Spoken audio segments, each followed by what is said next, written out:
everybody, to the Mind of the Meanie 1 year anniversary. This has been an entire year of a trip into the mind of former WWE superstar and ECW original, the Blue Meanie. We're going to cover wrestling, music, movies, sports, and lots of useless knowledge, all contained in the Mind of the Meanie. I am your tour guide, Josh Shernoff, and he is the Blue Meanie. Meanie, what's on your mind? 1 full year of this bullshit, huh?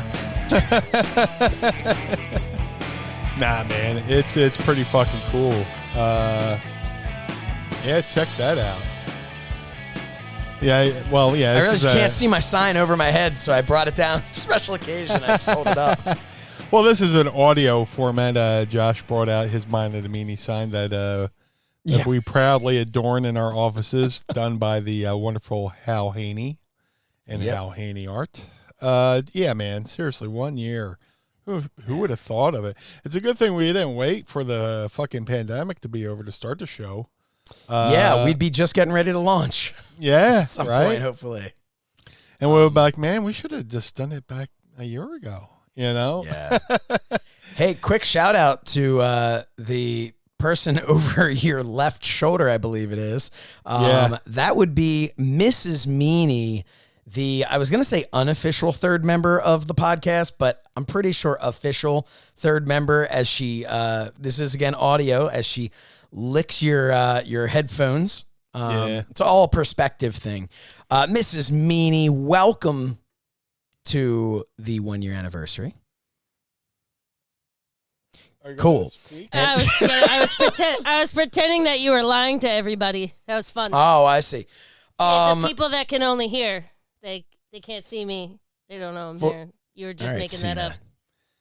So for the for those of you watching this on FITE Monday night, I am wearing a shirt that says Casual Friday because it's a Friday. But I didn't even need to explain that because you would have thought I was being ironic otherwise. Well,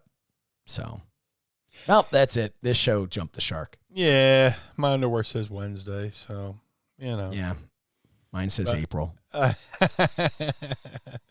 But, man, yeah, seriously, very cool. It's just fitting Mrs. Meanie's here for the Open, too, because she's been here. She's, been a big part of the show as well. I mean... Not really. I wake up, it's 3 o'clock in the afternoon. You guys are still recording, and I walk in and I say stupid things. And I have a theme song for it. Yeah. Oh, yeah. Well, which is... Mind of the Meanie, Mrs. Meanie round and Tracy Roots got something to say. Hey, hey, hey. You know what, though? You wake up and come in and say stuff. We're, like, prepared to come in and say just stupid shit all the time. Like, that's, That's in the description of the show. Yeah. Just, 2 guys saying stupid shit. Yep. It's nice, though. It's like a slumber party. Yep. And somehow, what I can only imagine is the MLW radio network forgot we're on, so they don't check up on us because we haven't been kicked off. So I'm just assuming... no one's paying attention, but... It's like that one time, that one person... I don't know if I told it on air. There was a guy who worked for WWE. They released him, and they just forgot to stop paying him. And then this person shows up at a Raw and goes, "Hey, am I booked?" And they go, "No, why?" He's like, "Well, these guys been paying me for the last year." And the guy just went, "What?" And just got that canceled. No, it wasn't so me. If that ever happens to you at your job, what's that? Don't go to. I'm saying if that ever happens to you, the listeners and viewers of Mind of the Meanie at your job, don't show up. No. Don't tell anyone. Just no. Take your money. Dude, I would have been mum's the fucking word about that. Yep. Hey. Yep. Yeah.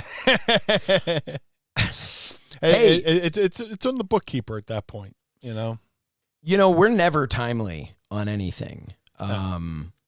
We talked off air about how if we were true to ourselves, we would reference our 1 year anniversary a couple weeks from now.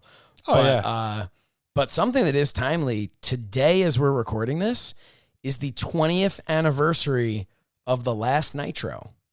Oh, wow. Yeah. Yeah. So I just thought that was kind of neat, especially on the same day that Eric Bischoff is all like, "Hey, sup, man? What's up, Meanie?" That's sup, Meanie? Sup, Josh? Josh? You want to go do karate in the garage? Yeah. Did we just become best friends? Man. But we got follows today by the Bish. Eric Bischoff. Very cool. Very cool. I'm the unofficial BWO Bish. Yes. As we've talked about before. But Eric Bischoff, giving a nice follow, appreciating my stiffness, if that's a phrase that I can actually say. A little stiffsky, brother. Yeah, I was a little stiffsky. May or may not have gotten a little impassioned on an episode of So Says Shernoff. You're a little stiffsky on the meltsky, brother. Yeah. Fuck it. If you don't mind, if I can just say for just 1 second, go ahead. Okay, because I look, you're getting some traction with this, and I'm proud of you. Thank you. I want to make something clear. I want to make this as clear as I can, because there've been a lot of really positive responses, and all the positive responses, of course, are, let's take down Dave Meltzer. I want to make something clear. I in no way, shape, or form believe at all that Dave Meltzer wanted, wished, thought that it would be a good anything, that Dave Meltzer wanted anyone to die at all. I'd like to believe at all, let alone for critiquing Kevin Kelly's commentary. Right. I want to make it clear. I do not believe that Dave Meltzer thought that Dave Meltzer actually wanted someone to, as he said, please die. I get that. I get that he was trying to be cute or funny or whatever it is. So I don't want my rant, my Shernoff soapbox I did on my show, to make anyone, I gotta put this, I appreciate how many people have agreed with me, but I want to make sure they're agreeing for the right reason, not that they're agreeing with me thinking that I think he really thought that, if that made sense. Right. My biggest issue that I've had with him, and I'm sure you can go back in my show or this show or anything and find something I've said that makes me out to be an enormous hypocrite, because we're not perfect. I'm sure I've said things that were offensive to somebody without intending for it to be, or I made a joke that I thought was funny and didn't think through the real person who may have been offended. I'm sure I've done something like that. My issue with Meltzer is he has such a reach, and an even larger reach in his own mind than I think he actually has, which kind of makes it even worse because he thinks he has a larger reach and a larger audience. Yeah. But to just... in the mind of the Meltzer. Yeah. But just the spinoff on I'm sure that'll be on our YouTube soon. Yeah. I think he wants to work with us. The fact that he was so flippant about a statement like, please die. The fact that when people will say things like, well, they'll question something, and instead of hitting them with some hard facts and saying, no, this is the way it is, it's always, I shouldn't say always, but it's mostly insulting these fans of his. Yeah. That these fans say, like, well, wait a minute, I thought that happened. And he'd be like, well, clearly you need to learn how to read. Otherwise, and it's like stuff like that. And it's just being mean for no reason to specifically to a non-public figure, right. Because there's something to that. Don't be mean to public figures. That's not nice. But when you're a public figure, you're kind of putting yourself out there, Meanie. Like you've had to have a bit of a thick skin going out on TV and being in the position, and knowing that people are going to write these things about you. Yeah. But imagine you're just, Brian on Twitter. Yeah. And Dave Meltzer's freaking tearing you apart and saying mean things to you. Yeah. So there's all that. And my number one biggest issue that set me off, and I'm getting hot again, but that set me off on it and made me add it to my soapbox was there was no apology. Right. He deleted the tweet because he knew he was getting heat for it, but never apologized. He referenced it, made excuses for it, but he never apologized. And all he had to do was say, hey, that last tweet of mine, I've deleted it. Incredibly insensitive. Was just trying to be funny. It wasn't funny. I apologize to anybody that I offended, and I will do my best to not speak in that way again. Yeah. You know, and then that's it. And guess what? Had that been on his Twitter feed, I never would have even brought anything up on my show. Right. And, you know, but look, none of this is lost on me. I have a satirical wrestling news show where I basically poke fun at people and things in wrestling. I get that there's a place for that, but I just feel like he's unnecessarily mean. And that's really, so that's all I wanted to say. I don't think he wants anyone to die. But I just wish he would think things through. And also, Jim Cornette's always been really nice to me. I just didn't like, I think he's unnecessarily mean to some people as well. People who are just working and trying to make a living.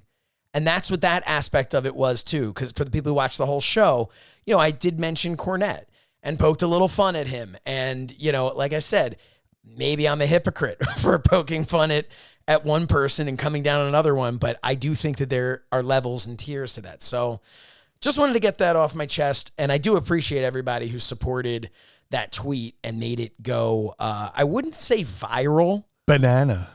But it went banana for a day. Yeah.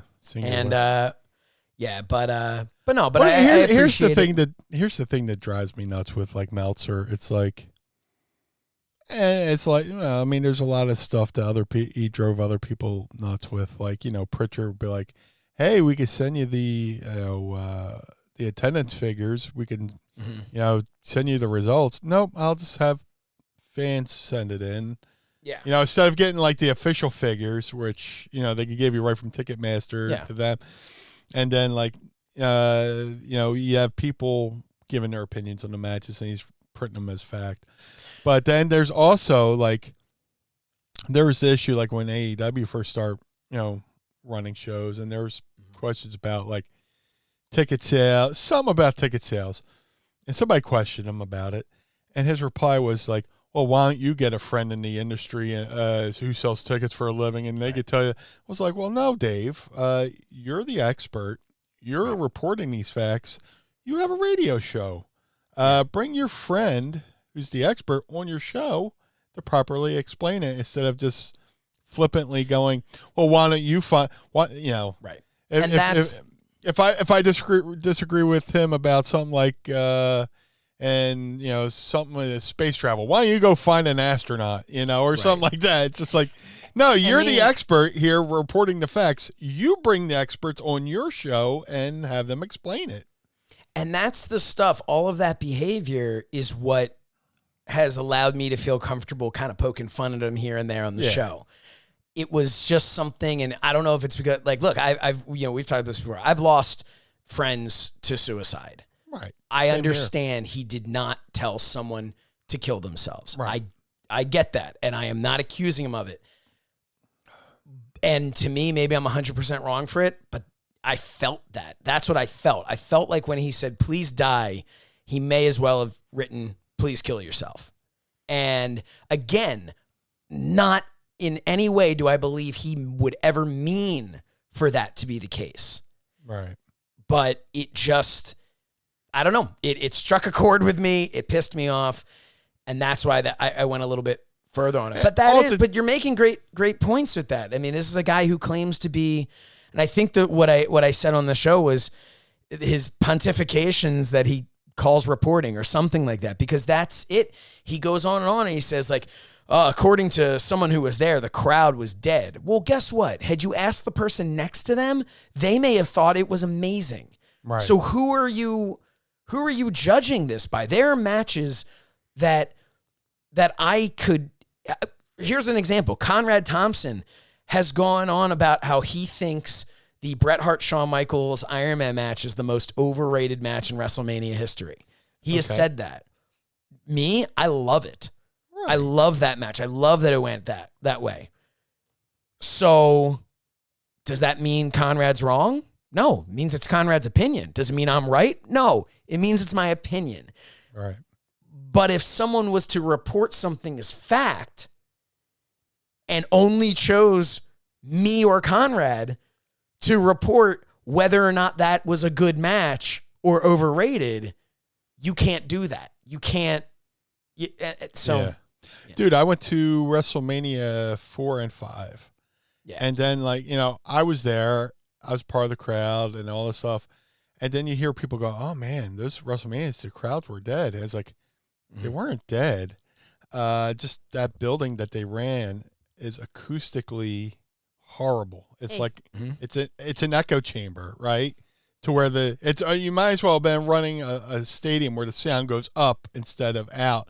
So to the person at home watching, it sounds like the crowd's dead, but that crowd was lively from beginning to end. That's what I was actually gonna say. So I was working on this video that I don't even know if I want to do it anymore.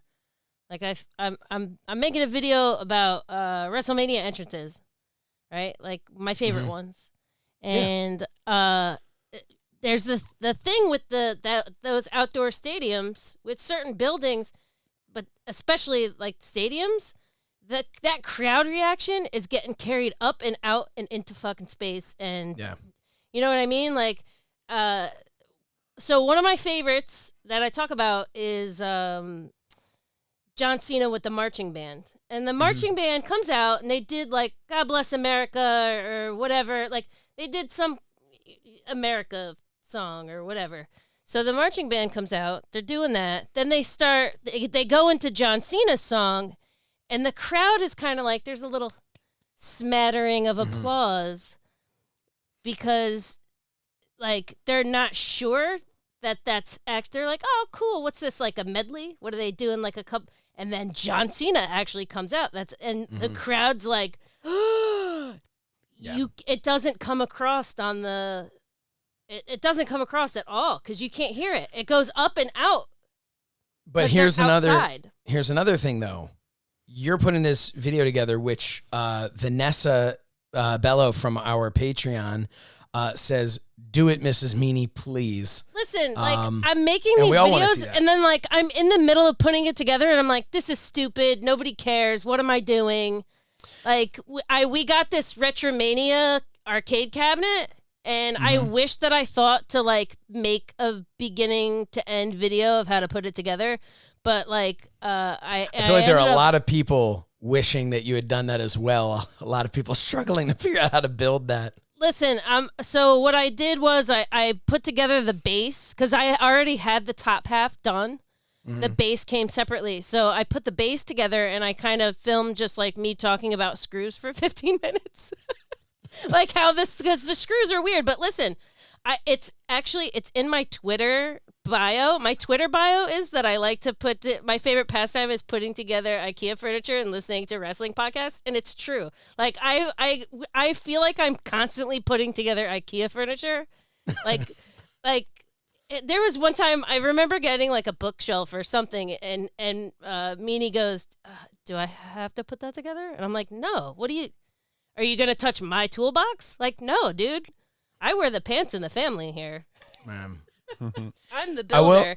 But yeah, I want to put these together, but like it's like I feel like I'm running out of time. I think I just want to like send them without the titles, without the like intro or whatever.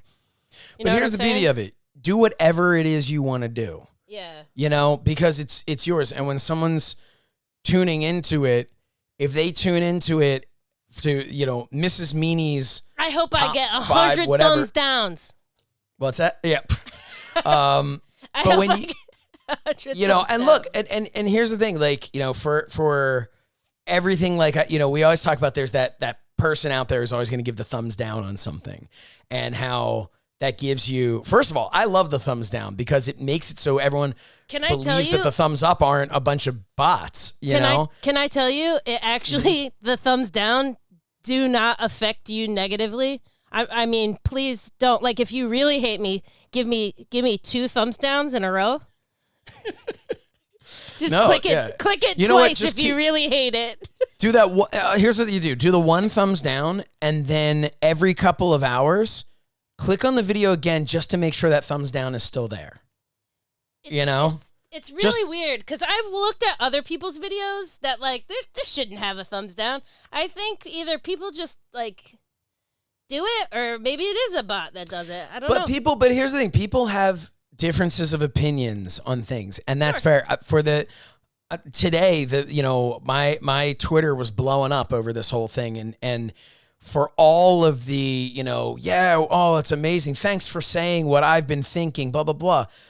There's also someone who's just like, who's this asshole talking about Dave Meltzer? You know what I mean? People have difference of opinions. I might have unfollowed you because I hate you. That's fine. I might have unfollowed you. I don't particularly know exactly what you're talking about. Except, did you legitimately unfollow me? I don't know. Probably. I'm gonna. All right, Mrs. Meanie. Am I fired? I can't confirm it. Depending on this, might depend on whether or not your mic works on the finished product here. Did you hold on? All right. Are you looking? Because I don't know. I really don't know. Did you seriously unfollow me? Did I? You unfollowed me. Mrs. Meanie, Trey Fabe, Mr. Meanie, would you like to? No, I'm just sitting here. I'm just a potted plant. I'm ruining his show. Okay. Why did you unfollow me?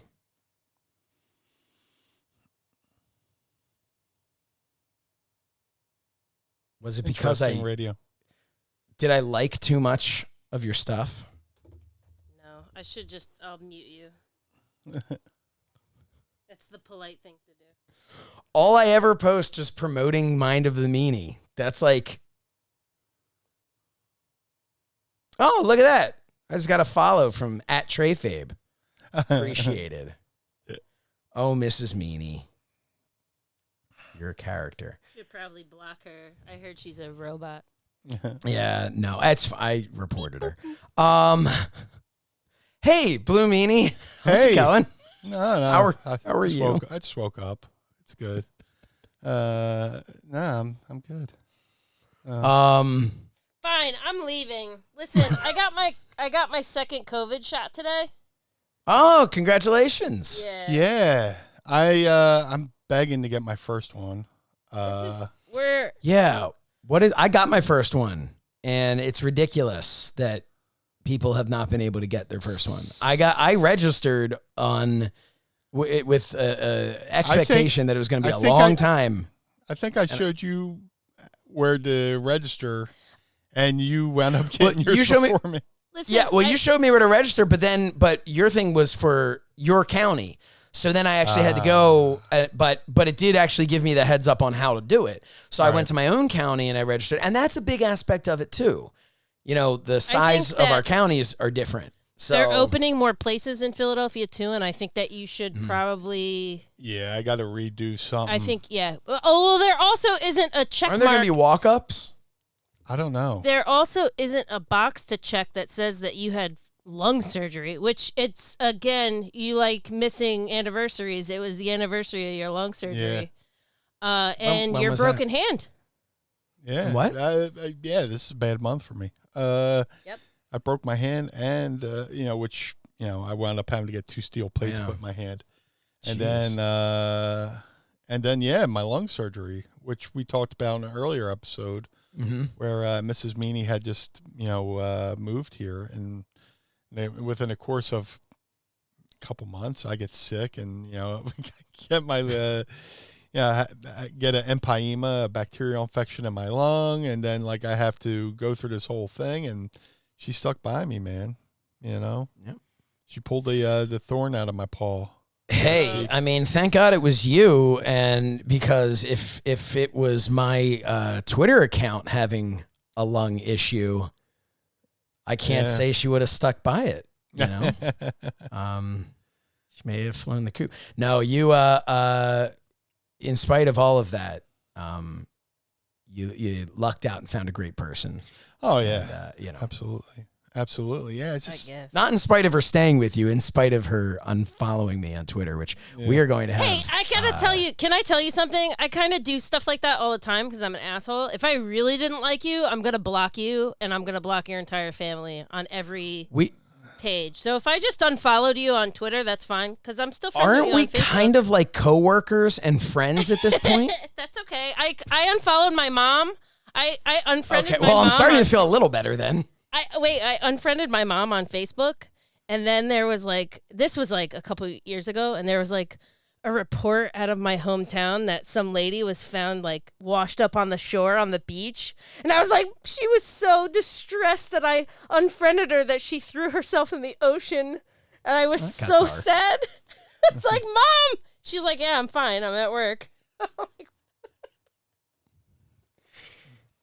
We need Mind of Mrs. Meanie as a whole other show to just dive deep in there and figure out what's going on there. Listen, it's not really a big deal. But yes, the anniversary when well, I mean, we're coming up on it because I thought it was April 1st was when you actually had the surgery, right? You got sick. He came down with the fever on St. Patrick's Day. St. Patrick's Day 2006. I never really factored in, because I remember you said that before, but I never really factored in the amount of time between St. Patrick's Day. Yeah, well, I was an idiot because I thought it was the flu, and I thought I could just ride it out. When you're a wrestler, you just, being a wrestler and just dealing with fucking injuries. Right. Sometimes you just try to ride it out, and I had the flu, and I was going into a fucking a booking right outside Portland, Oregon, where I had worked for this guy a few times and things got so screwed up. I was like, dude, if I don't, things got screwed up between flights and him, somebody gave me the wrong time on the flight. I show up, my plane had already left. So all this real spinal tappy shit started happening between me and this promoter. And I was like, dude, if I don't show up because I'm sick, this guy's going to, lose his mind. So I was like, I'll tough out this flu. And by the time I got out there, it was beyond the flu. And, thank God I was in tag matches and those guys carried me for that whole weekend. But then, when I got home, I was like, I'll just write it out. And, long story short, eventually I caved and went to my doctor, my doctor. He's like, oh, yeah, you should go get an x-ray. I was like, I ain't getting no x-ray. And then, eventually when I start coughing up blood, I was like, oh, yeah, maybe I should go to the emergency room. Jeez. So, and then they're like, yeah, you're going to be here a little while. So there's maybe a week and a half in between that where I probably should have went to the hospital, but being an idiot and trying to be macho about it and trying to be a tough wrestler about it, and it wound up, costing me a little bit more. Not even in the same stratosphere comparatively as something like that. But when you said the tough wrestler thing, there's a wrestler, God, I wish I could remember what her name was in TNA. Something, I don't know. I never watched TNA, so. But her, I was down in OVW with her. I can't remember her name, but it was, so I separated my shoulder in a match and I had to wear a sling, but I came to the next TV and I wasn't wearing it because, I'm a wrestler. I can't, especially I can't, whatever. And she cornered me and was like, don't be a stupid wrestler who thinks he's so tough. Where is your sling? I'm like, it's in my car. She's like, go get it and put it on. I'm like, yes, ma'am. Yes, ma'am. And I just went. So I don't again, my separated shoulder, you're having a piece of your lung removed, not really on the same level, but what I'm saying is I can relate to that idea of you're, nah, whatever. I'm tough. I can handle this. Yeah. Although if I get a cold, dude, I'm out. The weird thing is I rarely get sick.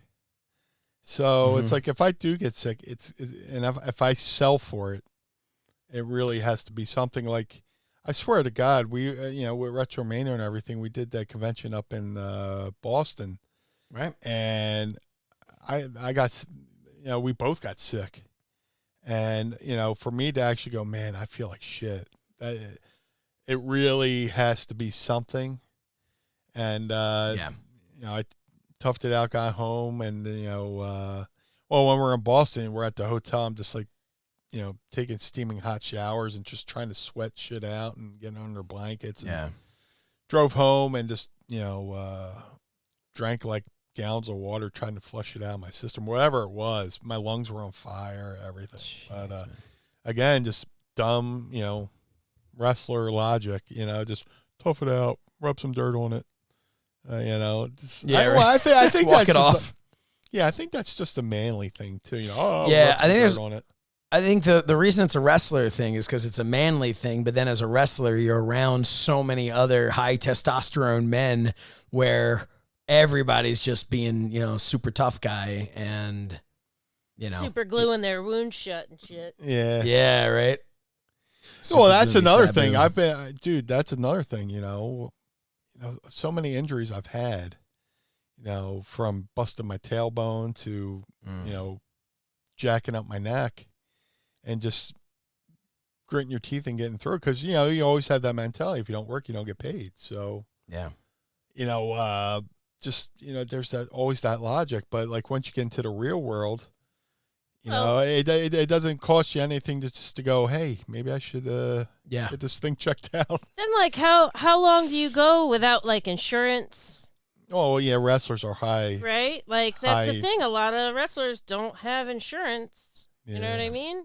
Yeah. And then, like, it's like that's we a have whole it. And other conversation.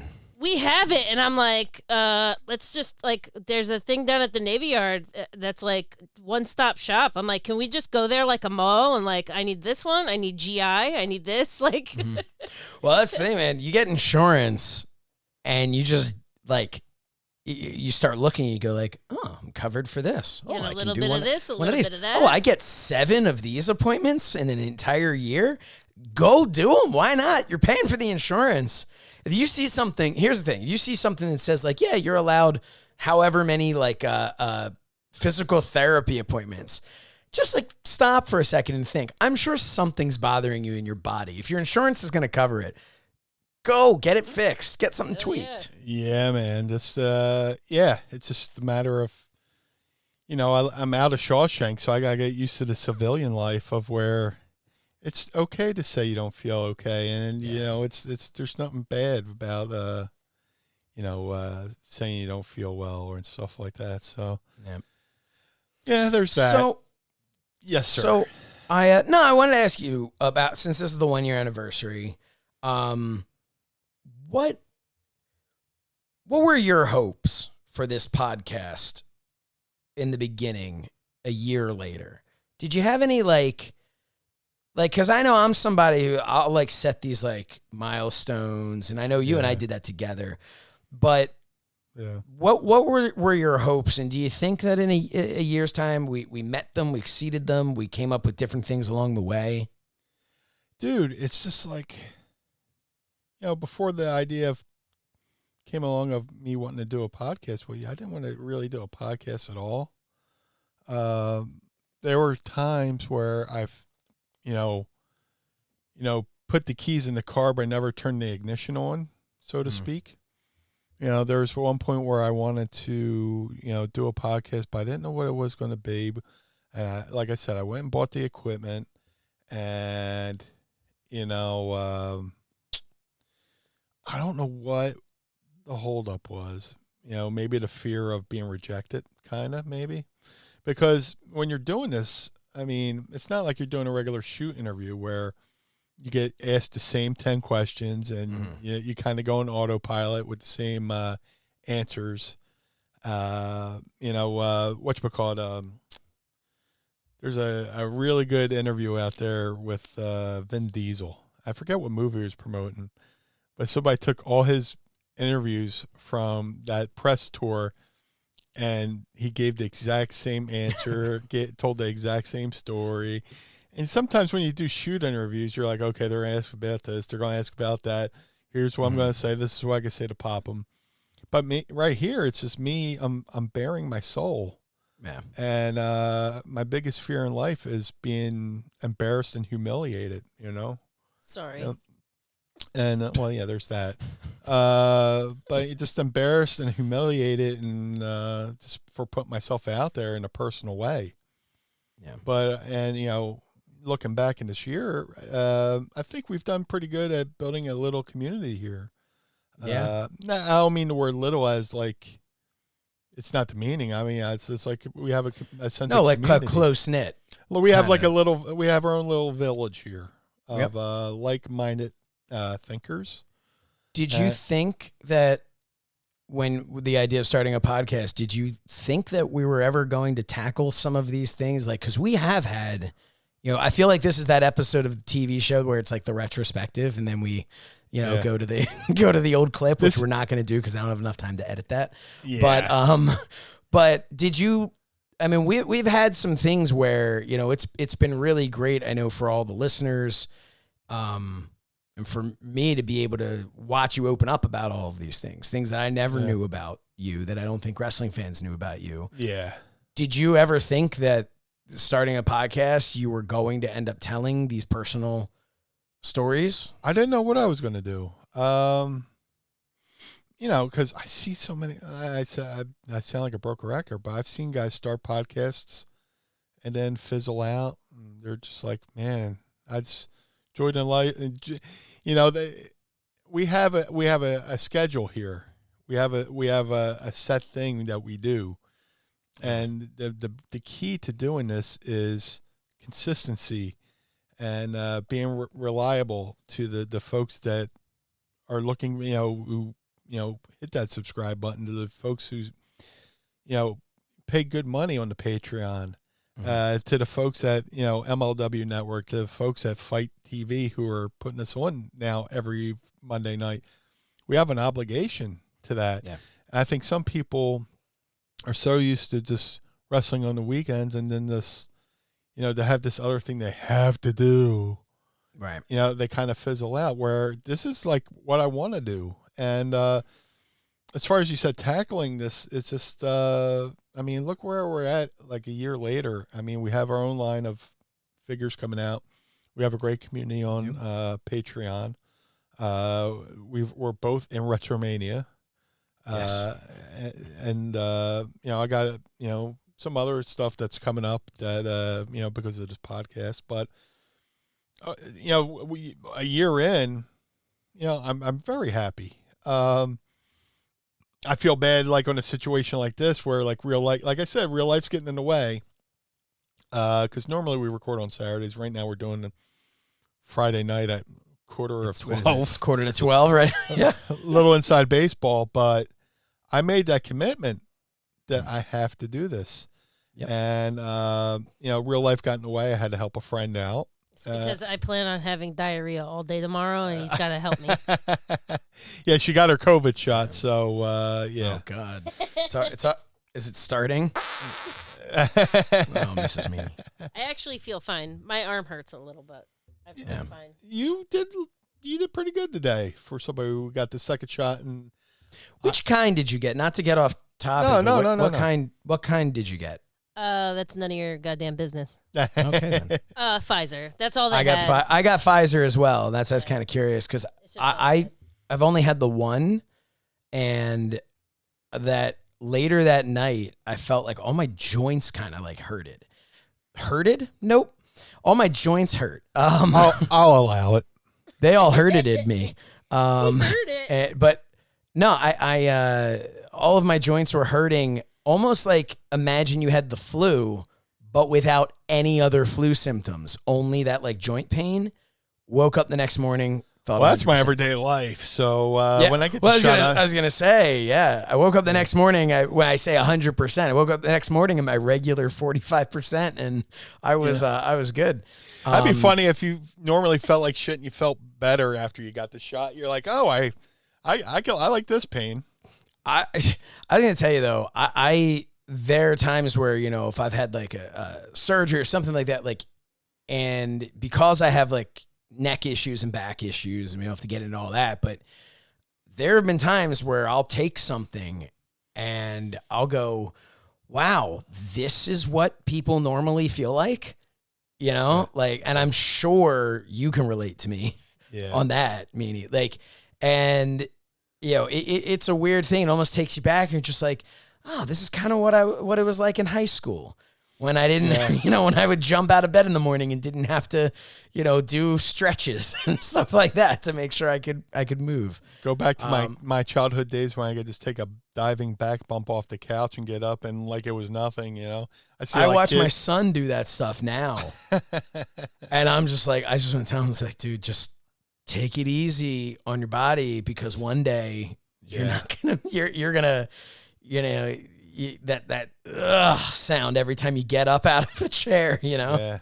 But I'll say this. What popped me about Mrs. Meanie getting her shot is she purposely wore T-shirts in hopes to pop the folks who...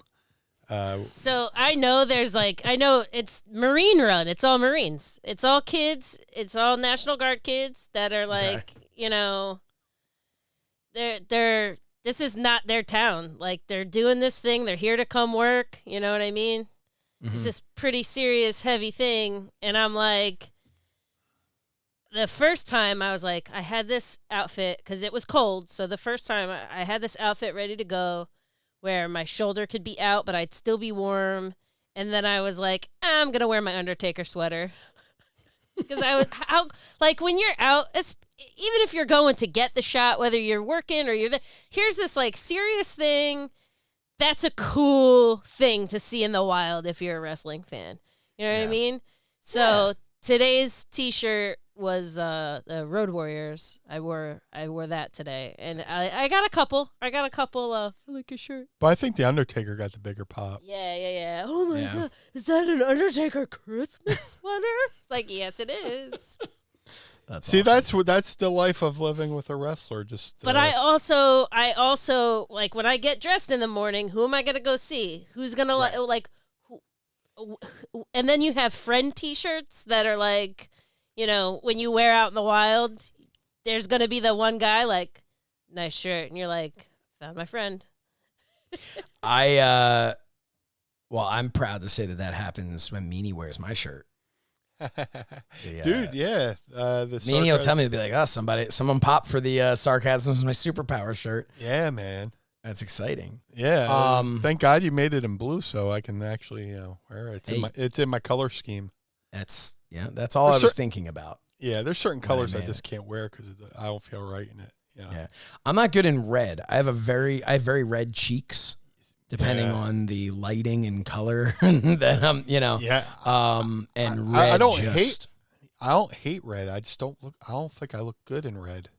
Yeah. You know, I'll wear a Phillies jersey, but that's like you're red a cool pinstripes. tone guy, fella. Yeah. There's nothing wrong with that. But there's nothing wrong with being a cool tone guy. You want to wear a shirt that, you know, or you want to wear a certain thing that people go, I get that, I get it, like. That's the goal. Yeah. I used to always wear like I always had T-shirts that were like that had like funny phrases and things like that. Now all I wear for the most part is like Mind of the Meanie merchandise. Like that's like everything. So because every time we have a new Slichter makes us a new great shirt, I'm like, I want that. I have to wear that. Go on. That or hoodies. Oh yeah. Well, it's hoodie season. I pulled out all of our shirts, and people like to give the Blue Meanie free T-shirts, and it makes me really mad because we do not have room for it. I remember you making a post about that once upon a time because I follow you on social media because I thought we had that kind of relationship. Listen. Yeah. I can't breathe. Like, literally, my lungs, it's so dusty with all these clothes. It's too much. It is too much. Anyway. I'm putting I put our shirts into clothes baskets, like laundry baskets. So I put all our shirts and I had to categorize them. So Meanie has music, wrestling, collar and elbow, pro wrestling tees, and then I made specifically a Blue Meanie basket. So when he's going to do his show or somebody else's show, he could just reach in and grab one. Like, don't have to, like, because all of his shirts are blue. You know what I mean? You can't go, that's a Blue Meanie shirt. No, it's something else. Well, you're talking about Blue Meanie's basket, and I hate to do this, especially with mixed company, but I'd also like to talk a little bit about his coin purse. Nailed it on that one. Because this episode is sponsored by Manscaped, and we have to talk about them because they're too good not to. Manscaped, we talked about last week, they hooked us up with the Perfect Package 3.0 kit that I have right here, which I know we're supposed to like kind of show this stuff, but I'm getting to a point where I don't really want to just continuously bring this out in front of everybody, but we've got some great things here. We've got the Crop Preserver Ball Deodorant. We've got the Crop Reviver Ball Toner. And then in here, this is the Lawnmower 3.0 with... Listen, I'm going to use that on my head. I will absolutely use that on my mohawk. 100%. You should, because this will cut through anything. This is I mean, before he uses it on his balls. And it has an LED do light. That later. So let me talk to you a little bit before we before we continue on here. I want to talk to you just a little bit about Manscaped. So Manscaped's created the best ball hair trimmer ever, which I just showed you, the Lawnmower 3.0. Their third generation trimmer features a cutting edge ceramic blade to reduce grooming accents thanks to their advanced skin safe technology. I now personally feel more confident shaving the boys. I know that Meanie does as well. And Mrs. Meanie, you have nothing to worry about when you shave your head now. Get that mohawk going. Just like that. Seriously. In addition to this trimmer comes that LED light for a more precise shave. It's also, and this is kind of fun too, it's waterproof. So you can do this in the shower. But I am gonna, you know what? I don't think I have it with me here because I probably have it somewhere else. But it actually, when they send you this Perfect Package 3.0, they actually send you like a newspaper all about Manscaped that is meant to go on the floor. So if you're not in the shower, you can do some trimming, fold it up, and throw it away. So easy cleanup, which is really cool. So now we're saying that Mrs. Meanie can use this on her head, but the biggest problem that we have as men is sometimes, a man will look at their beard trimmer and go, well, all right, what am I going to do? And then they put it on their face like you're waving it around in your face now. It's disgusting. Don't do that, Just don't do that. The Lawnmower 3.0 comes inside the brand new Perfect Package 3.0, which comes with everything you need to keep trimmed, cut-free, and smelling nice down there. The Manscaped Perfect Package 3.0 also includes, as I mentioned before, the Crop Preserver, which is an anti-chafing ball deodorant and moisturizer. You already put deodorant on your armpits, or you should, unless you're the painter who is working in my kitchen today. I was begging him to just I was about to go to the store and just get him deodorant. But why are you not putting deodorant on the smelliest part of your body? It's your balls.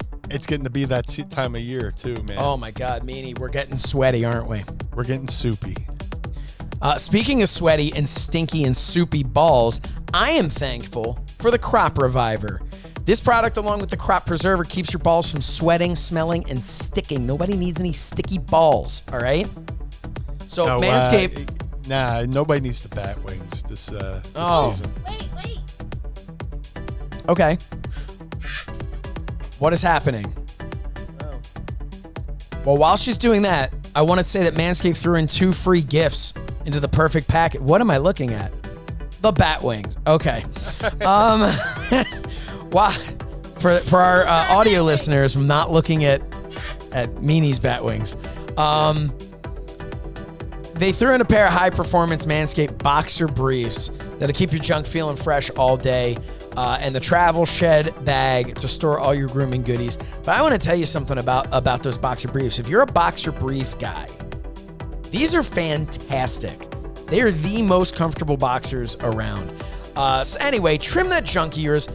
But if you're going to do it, why don't you get 20% off plus free shipping with the code MEANIE20 at manscaped.com. I mean, we will thank you. Your balls will thank you. Whoever sees and smells your balls will thank you. So get 20% off and free shipping with code Meanie20 at manscaped.com. That's 20% off with free shipping at manscaped.com and use code Meanie20. Unlock your confidence and always use the right tools for the job with Manscaped. Meanie, The it's fellas nice. down at the lodge will thank you. I beg your pardon? Oh, The fellas down at the lodge will thank you. oh man, I thought you said something about Virgil. No, I'm good. But no, we thank Manscaped very, very much for sponsoring the Mind of the Meanie. They are a very generous company, and we've talked about in the past. Very generous company in a lot of ways. They do a lot of charitable work.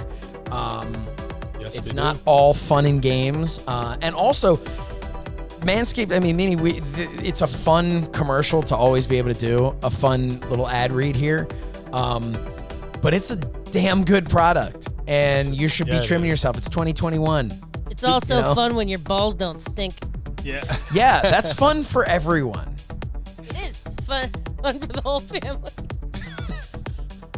Yeah, dude, they really hooked us up with that travel kit that came in the mail. I was like, man, this is a really high quality product, and that's no bullshit. I mean, they really, for what you're paying, they give you so much. It's amazing. Yeah, And I know everybody does the Manscaped, balls, but no, seriously, it's a quality product, Yeah, it really is. And Meanie, they sent you the shirt too, right? Yes, I haven't tried it on. Maybe I'll make it a half shirt. Who knows? I was gonna say, here's the thing: if they didn't get the right size, it's a Blue Meanie shirt. If they got the right size, you're good to go to wear it anywhere. But I love it too. Okay, I have to tell a funny story though about this. I would hope. So they sent a box that you open up that says Manscaped on top. You open it up and it had everything. It had the Perfect Package 3.0 in there. Inside, you open it up and it says something like your balls will thank you or something like nice, right? So my wife doesn't know what it says on the inside. She knows they're a sponsor. She knows what's going on. But she sees the box and she goes, that would make an awesome leprechaun trap because my kids wanted to make a leprechaun trap for St. Patrick's Day. Yeah. And I'm like, oh, okay, yeah, that'd be pretty good. So my daughter's 6 now, and she can read. I was going to ask. So thankfully, we didn't get too far because we're like, all right, let's get to work. We'll start doing this. I open it up, and she's like, what's that say? That's one of my sight words. And then I was just like, oh, you're nothing. I'm like, you know what? It's just, I was like, it's just kind of scribbled stuff on here. But I will say that I don't know how I come off as a father here, but the box that the Manscaped stuff came in is in fact what we used as a leprechaun trap this year. And I was all like, I wanted to take cute pictures of my kids like making the thing, and they're putting stickers on the outside where it says manscaped.com. And I'm like, hey, what if the stickers cover over all the words and cover all the letters with stickers. So, yeah. But so thank you, Manscaped, because otherwise I don't know what box I would have used. Hey, well, some parents have done worse things, I guess. Than letting their kids play with the box your ball hair trimmer came in. Daddy, why's your foot up on the soap dish? Nothing. Oh man. Hey, so I want to say, how do you transition from that? Well, you put your left foot up, and then you No. put your right No. foot. No. You do the hokey pokey and you turn yourself around. You have to treat him like a swearing baby. You cannot laugh. Not funny. That defeats the whole point of the show. It's not funny. Yeah. Okay.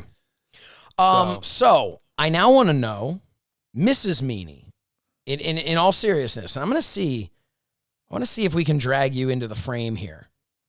Is that okay? Mrs. Meanie? Yeah. Okay. All right. I want to make sure. Let's see. You're all right. All right. Well, yeah, I guess you can move. That's easier. Thanks. when the Blue Meanie came to you and said, I'm thinking I want to do a podcast, aside from when he was like, I think I want to do it with Josh Shernoff, and you're like, that seems like the kind of guy I don't want to follow on Twitter. What did you expect out of this? What were your expectations? Did you think it was going to take a full 40 hours a week for us to record an episode? But what were your expectations? And did you secretly hope to be involved? Did you hope to never be involved? I don't pay attention when he speaks. I don't. Okay. What? No. No, my wife doesn't when I speak either. So I didn't want to be involved like at all. Certainly, do what you want, and I'm very supportive. It's like I always thought he could do it, but it's a matter of he wanted like a topic or like how do you, and then like everybody had a podcast, and it's like I'm gonna do this thing, I'm gonna make a podcast, and it's like all of a sudden it's like, oh, that guy's got a podcast too. Not him. I mean, right. You know what I mean? Like you find out, oh, they got a pod. Oh, that guy too. Oh man. Oh, this guy. Like everybody's got a podcast. It's like certainly very supportive. But I didn't want anything to do with it. I don't want to look at myself. I don't want to listen to myself. I don't like hearing my own voice. It's weird. I don't listen to the show. It's like if I'm sitting here, that's cool, but I don't go back and like listen. You know what I mean? Dude, our shows, some of them are like 3 hours long. I don't have time to record and then go back and listen. I think it's weird listening to him. I think it's weird listening to I don't like listening to my own voice, which is awful for you guys. I'm so sorry, because if I don't want to hear my own voice, why should any of you, No. But no, so I mean, it has taken over my life. We have an entire room dedicated to it now. Yeah. And still working on it. Every day we're thinking about what we could do different and what we could do better, and Well, as the co-host of this show, I can say in all sincerity, without your support, there's no way that this show I could easily be like, what it's become. Can you not like, can we spend some time together? Can we not? Yeah. But I mean, and that's something you hear all the time. Wrestlers will talk about how, you hear it in Hall of Fame speeches, you hear things they always talk about, the family and what it took out on the family. I'm in no way saying us doing a podcast once a week is the same as, these wrestlers that were away for 300 something days a year. But it's time consuming, and without that support, I'm lucky enough that I'm able to travel with him a lot. And if he does travel, it's like just overnight, and it's not really. I just make sure like don't have any fun without me. It's not really a problem. But now we're in we're in a different world now. Like I really the thing that I really like hate the most is not being able to do like conventions and stuff. I hate not being able to like talk to people in real life. You know what I mean? I hate not being able to plug it in real life, to meet fans, because I have fans now. Like I'm the star of the show, and I can't meet all my friends, and that's why I started making videos, because like I want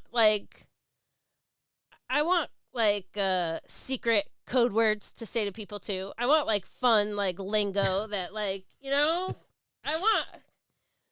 It's gonna happen. It's gonna happen sooner or later. But I didn't want to be a part of it. But it's in my house, and I gotta tell you, like,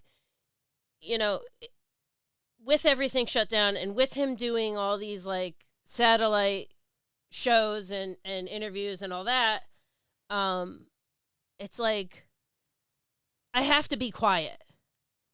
When he's on somebody else's show, I can't run in and shout shit. Dark Side of the Ring didn't allow a Mrs. Meanie run in. But when you're doing your show in my fucking house, I got something to say. And I know you. I'm friendly with you. Like, we chit chat at shows and stuff. Like, Are we? I thought we were until the beginning of this episode. But I guess you and I are just as close as you and your mom, apparently. I hate right? that we can't. I hate that we can't do this in person. And I like that. I do like that it's in my own house. Like, you know. Meanie and I have, and you as well, of course, we've got something planned. We're not going to really reveal it yet, but it is in August. We very tentatively, I mean, I think we're all hoping things will be in a much better position at that point. I know, Mrs. Meanie, you're vaccinated. I'll be fully vaccinated. And for the love of God, someone just give the Blue Meanie a vaccination at this point. I'll be in a dumpster behind the 2300 arena. Yeah. I'm sure you'll find a needle there. There's an opportunity coming up where we're going to be able to meet people. And we've talked about, since we're going to be in person doing the show in person. And I think that will be the first time we're able to do that. And I think that's just so cool. And to be able to find, like, I'm looking at that, this like light at the end of the tunnel, and who knows, maybe something will pop up sooner. But I'm looking at that, this light at the end of the tunnel for us to finally get to like do this. And in some ways it's going to be so weird to, because there is this comfort. I mean, we're in our own homes here, like, oh yeah. I mean, yeah, definitely. I mean, there is a comfort factor to, we're done and I just turn off my computer and go in the other room. Yeah. But yeah, we got an opportunity coming up, hopefully. It's kind of weird too. First off, I didn't know about this. I wasn't invited. Oh, I mentioned it, but I wasn't invited. Well, she said, in fairness, you did say you don't listen to anything. You don't listen to him when he talks. So, but listen, like you guys are comfortable being around people, and I'm kind of not, and I'm scared thinking about it. Oh my gosh, I have stage fright right now just thinking about it. It's, you know what? I'm excited for it. It'll be. Oh, what am I gonna wear? Undertaker shirt. Seems to be a hit, right? I'm not concerned with what you're going to wear. August. I've seen you to these conventions. Every time you're at a convention, you've got like one cooler outfit than the last time. Like it's, I think we're going to be fine. Yeah. But I want to say, if I may, that this past year had, we talked about, I was really curious both of your views on it and everything. Without the support of my wife, she's been incredibly supportive of the fact that it's like, yeah, I'm going to do a show for 3 hours and then I'm going to go sit and edit that show. And then weekends, like last weekend, I had my show, I had our show here. I had a roundtable thing for FITE. Meanie, we did, That Was Extreme with Joel. That was a busy ass. I think we did I did 4 shows in 3 days. Yeah, and had to edit all of them and do all that. So I'm very grateful. I won't kiss up to my wife too much because she absolutely will never hear this. She doesn't watch or listen to anything. She's too busy raising our children while I'm having fun talking about Meanie's farts. Playing with toys in the basement. Yeah. But no, I mean, but in all seriousness, without making this like a big, love fest, we talked about this stuff earlier. Without my connection with you, Meanie, and doing this podcast and all the things that it's afforded me, I wouldn't have had this whole big, thing on Twitter that happened because I said something about Meltzer. Like, yeah, I still would have had my show. But this show has allowed me to be perceived as someone you should listen to, which is kind of weird because you probably shouldn't. But it's been very, I joke all the time about, riding your coattails, and you say about, you didn't know Half Shirt had coattails. But it's true. I mean, I'm so incredibly grateful to you for allowing me to, for trusting me with your reputation and your brand and and doing this podcast and putting as much in my hands as you have, which brings us right back to Manscaped. But I really do appreciate it. This is when we're constantly doing this work and we're constantly coming up with ideas, or we're just sending each other, memes back and forth or whatever it is. On various forms of social media. Yeah, it's very easy to be like, okay, hey, we have the work side of doing, let's get these shows together, let's get our schedule going, let's, we have this show we have to do, we have that show, we have the Patreon stuff, and there's the scheduling side, which is like, okay, this is like a job, the best job, but this is like a job. And then there's the us messaging back and forth, just making jokes and having a good time. And then there's the time where I kind of step back and go, holy shit, like I'm getting to do this with the Blue Meanie, and this is not an age joke, but a dude that I actually legitimately enjoyed and was entertained by as a fan watching wrestling.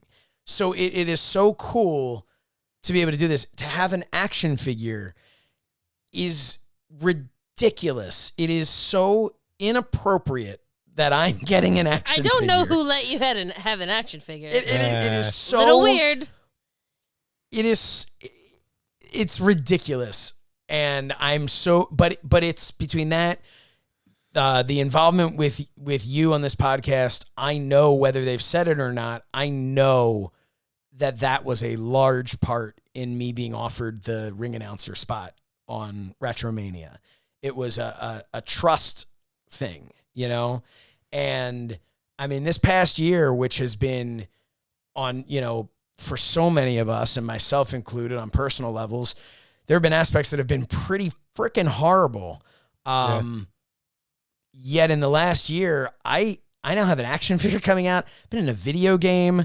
I get to do shows with you. I get I'm absolutely living so many dreams that a year ago were literally just dreams. Some of them were so far out of my mind that they weren't even dreams.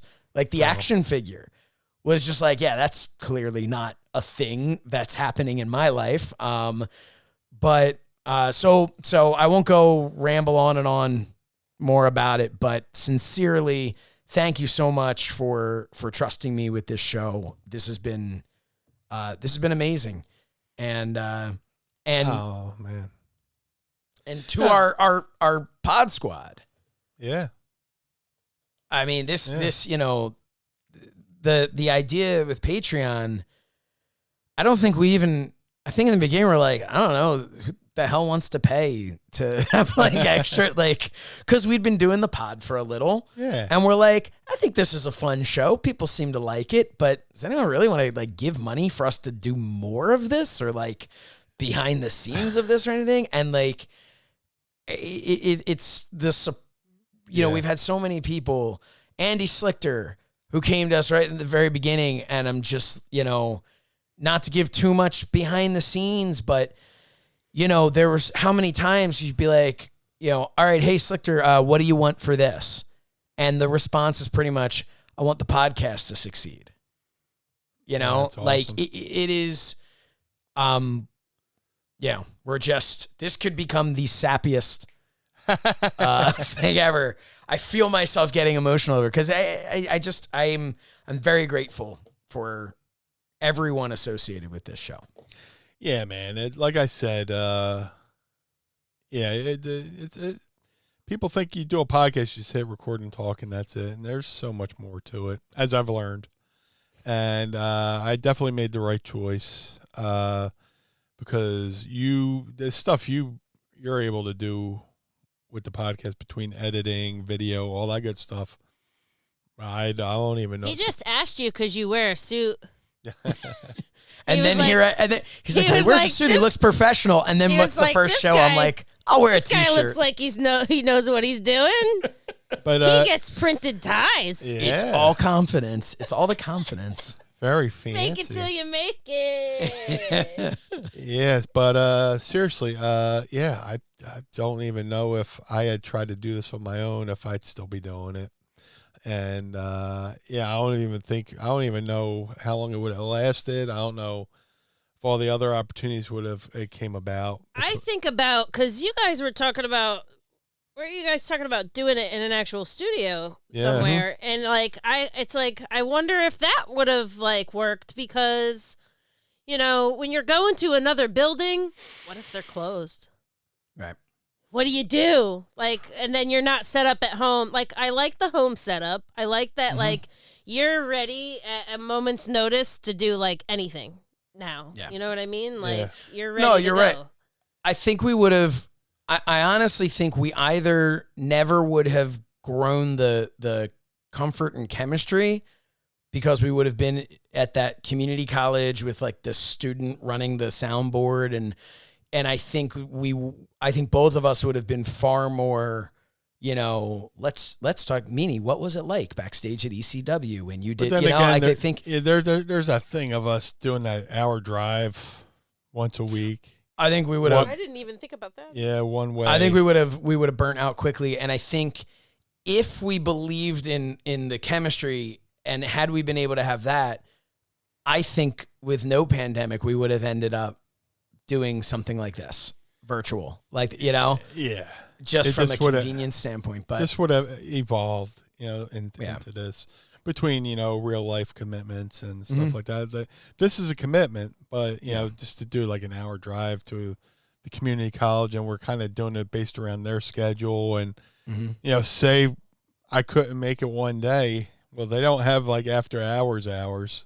So we kind of would have probably had to resort to doing it, you know, remotely like this. And then I think we would got comfortable just sticking with the remoteness of it, you know. And like you said, we could do things at a moment's notice, and, you know, just with a comfort level and stuff like that. So, yeah, man. And, you know, like you said, with the Pod Squad, you brought up the idea of doing Patreon. I was like, man, already? You know, just would people be interested?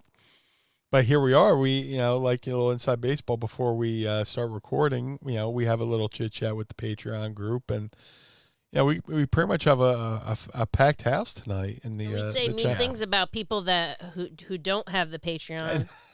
No, so you should she's kidding. So you should get the Patreon so you can hear what we have to say. Yeah, but secret. Yeah. Kayfabe.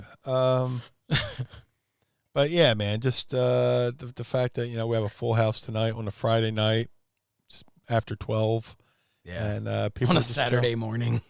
On a Saturday morning. And people from all over.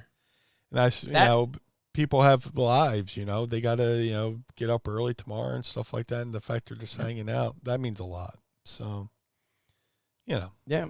I mean, I'm really grateful. Yeah, it's, you know, I won't read all of these out here, but I mean, our Pod Squad that's on Patreon has been writing some very nice stuff for us, you know, and thanking us for it. And it's I think that's something that, like, when you do this, I think the biggest, when we first had that first phone call together of, like, you know, okay, so what I think I asked you, I'm like, well, what would this look like? Like, what is our, you know, because I wanted to get a feel for what your vision of this was. And I think at the end of it, it was always like, I think this is going to be good. I hope people want to listen. Yeah. And they do, which is surprising. You know, every single time we'll finish an episode and go, that was fun. And I'll think to myself, I hope other people are enjoying themselves as much as we are with this, you know. And it's been really, really cool. And it's been an incredible journey for the first year here. And, you know, we've said it many times before, we're in it for the long haul. I'm, you know, I've been very lucky during this pandemic to have had a lot of opportunities, working other things, doing the stuff that I do with FITE, and you and I having the opportunities with ad-free shows along with Joel. And yeah, that's, you know, another great thing we get to do, you know. It's great. It's awesome stuff. but there's like this comfort of the mind of the meanie of like, you know, I mentioned the work aspect of editing stuff, of doing the things, you know, all of that. And I just did the NWA roundtable thing. Loved it. I had a blast. Yeah.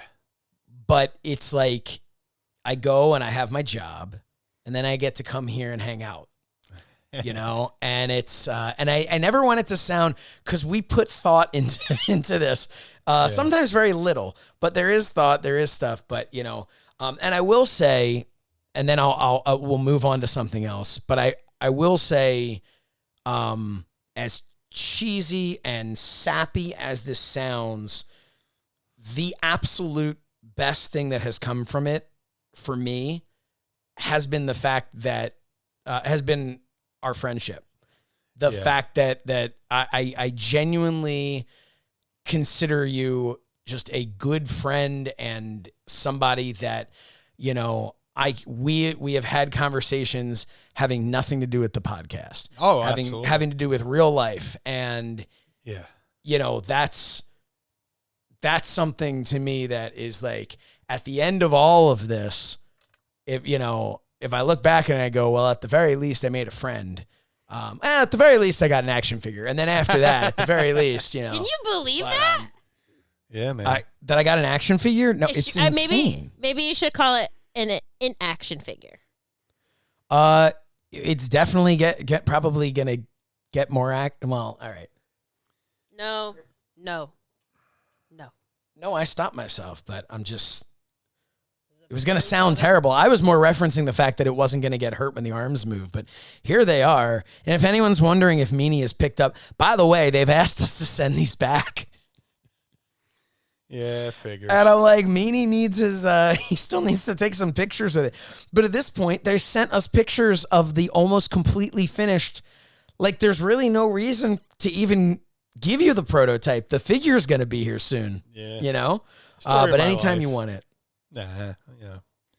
You But can hold on. But here we are. They nailed our height exactly to scale.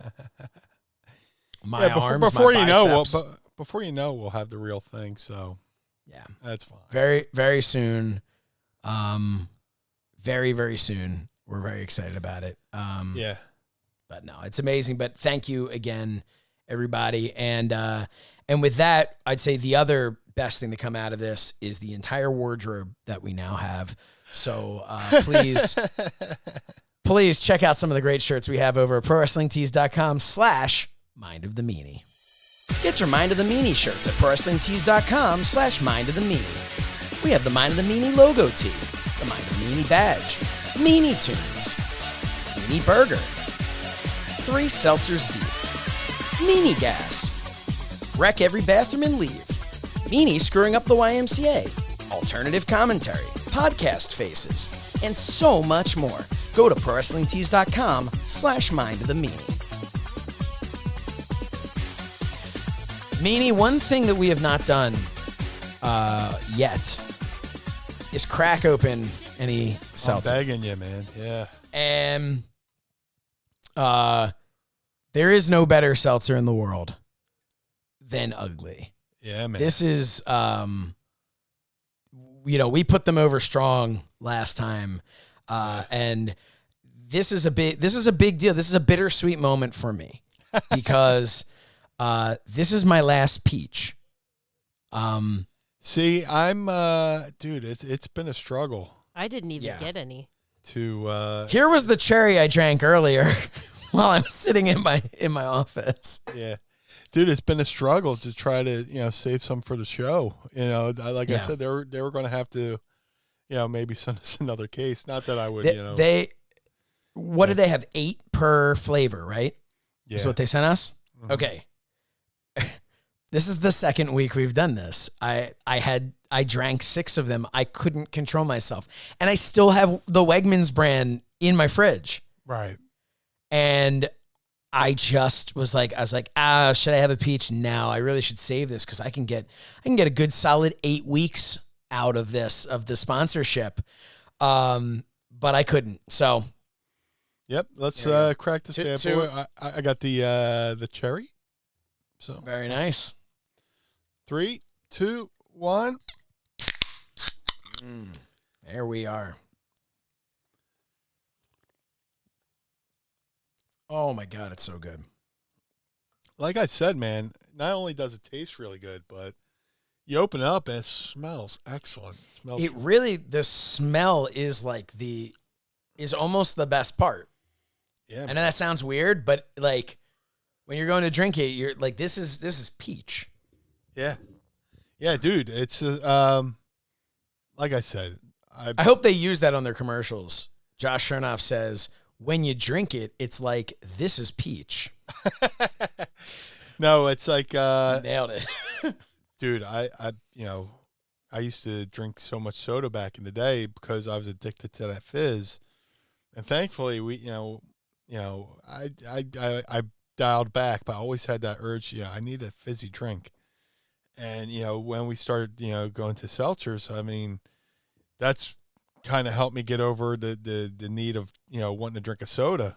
Yeah. So now with this, not only does it taste great, but I get that fizz that I crave.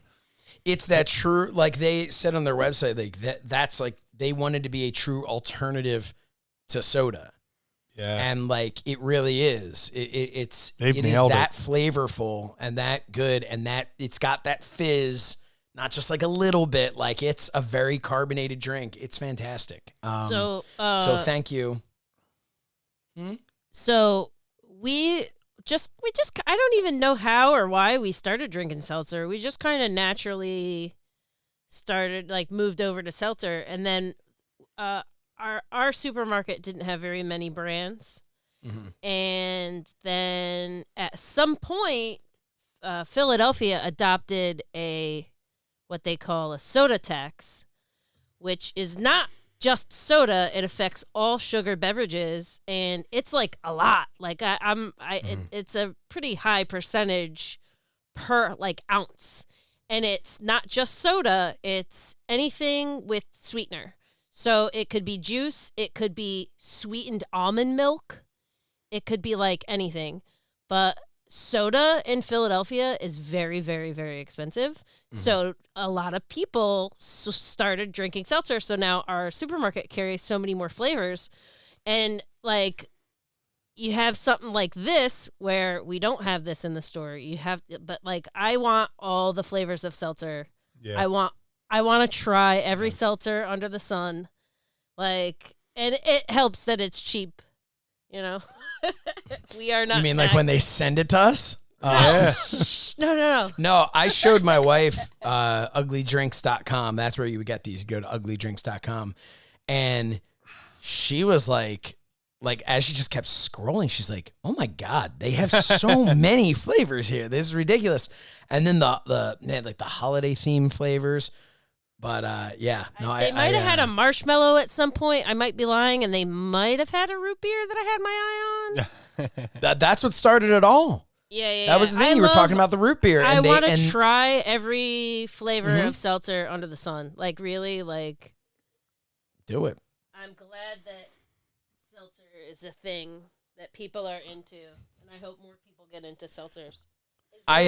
Is there a promo code for them? We have I believe yes, we do. When you go and order, just go to any website and punch in Meanie at checkout and see what happens. No, there's a promo code, and I'm gonna pretend right now that I was about to say it, but in fact, Mrs. Meanie just reminded me. Remember when I said we prepare, kind of. There is one. It's called Ugly Meanie. Yeah. I'm not joking. Use the promo code Ugly Meanie, and that will let them know that you came from the mind of the Meanie. So put in that promo code Ugly Meanie, and let them know that the mind of the Meanie sent you. And they're a small company, so supporting them would be a great thing. But man, they might not know it yet, but there's going to be a cross promotion. We've been dreaming about this for a year. Oh my God. Yeah. Hey, I want to put something up on the screen because we are here on FITE TV for people to people to see. I just want to put something up that Vanessa wrote in our comments. She said, I greatly appreciate the all-inclusive community. We are all people from all walks of life, all ages, all types, very different yet the same.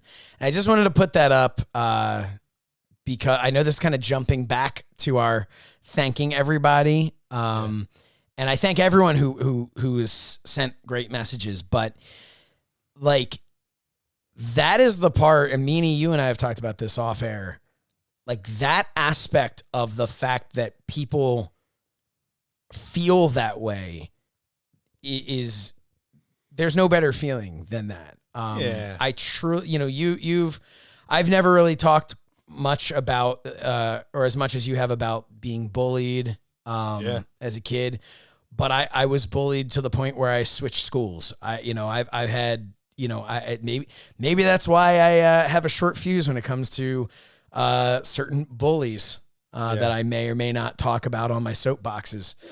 But it's important. It was important to you and it's important to me for this to be a kind of like a safe space where we're all just like, hey, let's all come have fun. Dude, it's awesome. I've been bullied my whole life. Ever since I was a kid, growing up the child of a single mother, made fun of, beat up, been made examples of in front of other people so they can get over on me. Just everything you can imagine. And then, you deal with depression your whole life. Plenty of times I wanted to kill myself, but, thankfully I have a loving family, and I would never, ever imagine putting them through such a thing. And that's why my fur gets up a little bit when I feel like I'm being put in a position to be embarrassed or humiliated, or if I see somebody helpless being picked on, whether it be somebody picking on somebody for whatever reason, whether they're elderly or, differently abled or stuff like that. I got it. My fur goes up, and I go into the fight mode. And I don't want anybody to feel different, we're all here. We all have a purpose here. It's just a matter of, us finding it and figuring out. But that's the whole part of the journey of life, is figuring out what our purpose is and then attacking that purpose, And thankfully through the, world of wrestling, which gave me confidence to not only speak in front of people, but it's prepared me for life in general, to where if I feel like I'm being bullied, I speak up now and all that good shit. So when it comes to having a community, nobody should feel different or feel bad or, feel like a burden like I've felt like most of my life, Yep. I always feel like I'm, people go, oh, you're so polite. You're always apologizing for things you didn't do. I spent my whole life feeling like I was a burden on somebody else, or I was in the way, or, I don't want anybody ever, while they're around us to feel that way. You know what I'm saying? And we're all here for a purpose. Right now in the world of mine and Meanie, we're all, one like-minded community. Yeah. And I mean, and something that's been great is we've never seen, I've seen other Patreon groups, other things like that, where there's people kind of bicker back and forth or whatever. And hey, look, family bickers back and forth. So I'm not saying that never happens, but this group, I have never seen anything but everybody lifting each other up, supporting each other. The fact that in supporting our podcast, you're all supporting each other, and that's Patreon, that's non-Patreon, that's so, it's, I almost feel like talking about this is like, overstating the importance of what we do here. You know what I mean? Like it's this big, like, we're changing the world, Meanie, and the way people feel and think. But, you know, we got a message months ago from somebody who said they were in the hospital, recovering from surgery for, I'm sorry, I don't want to say, because I think I remember, but I don't want to say what I think it was. Want but to they were break any recovering. HIPAA laws or whatever, you know? Yeah, You know? but they were recovering from surgery, and they were in the hospital, and they were in the hospital during the height of the pandemic. So, you know, they weren't getting visitors, and they sent us a message on social media telling us that our podcast has helped them get through that time. I think mainly because one episode probably covered their entire week-long stay in the hospital. Those early episodes, yeah. But I remember that, reading that, and it was the, like, you have a choice. You can feel like, man, like, wow, I'm pretty important. I'm doing that. But my feeling was like, man, do I feel lucky to be a part of this? Like, how did I fall ass backwards into being able to joke around with a guy that I was a fan of, and now we joke around and have fun, and that somehow is helping somebody through a really dark time? Like, yeah. I'm not deserving of that. Like that was my feeling, and it's out. And again, I'm sorry, I'm going back into this. Like, maybe because it's a 20 an of anniversary 1 show here in the morning, but it's I'm very you know, you spend all this time being a fan, wanting to be a part of this business and wanting to be able to contribute in some sort of a way that's meaningful. And then when someone goes, hey, you did something meaningful, I'm kind of like sitting here going, like, how? Like, this is, you know. Yeah. But again, what's that? I also, I don't like listen to the show or anything, but from what I understand, you guys are a fairly positive bunch. You know what I mean? It's like, it's not that you're never critical or you're never, but sometimes you tune into shows and they're just negative the entire time. Especially now when you have like we listen to sports radio all the time, and it's like, you know, there's not really sports going on. So what are they talking about? You know what I mean? It's like negative. It's like, all right, come on now. Come on. I like to think our negativity is usually towards people for being negative, and we're being like, don't be negative. You know, like, that's our critique, is like, why are you being negative? Sure, and then, but it's not like, you know, but it's not a downer. You don't come here it's to get down about something, anything, like, no. You know, like, it's not political. It's not like, you know, you know, it's, you guys keep a fairly positive, you know, topics and stuff like that. We try.